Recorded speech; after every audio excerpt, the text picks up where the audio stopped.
Merhaba arkadaşlar, yepyeni haberlerle karşınızdayız. Seda Sayan annesinin sağlığını anlattı. Sanal medya yorumlar yağdı. Ünlü şarkıcı ve televizyon sunucusu Seda Sayan geçtiğimiz günlerde yaptığı açıklamada annesi Ayşe Gürsaçyan'ın evdeki yardımcıları ile ilgili yaşadığı kaygıları paylaştı. Sayan annesinin yemek yemekte zorluk çektiğini, yardımcılarının kendisine zarar verebileceğini düşündüğünü söyledi. Bu açıklama sosyal medyada büyük yankı uyandırdı.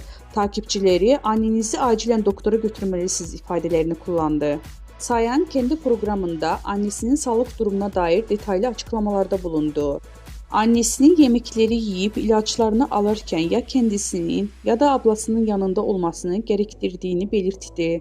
Ünlü sanatçı annesinin evdeki yardımcılarının kendisine zarar vereceğini düşündüğünden aktararak annem evdeki kadınların kafasına takıyor, beni zehirliyor.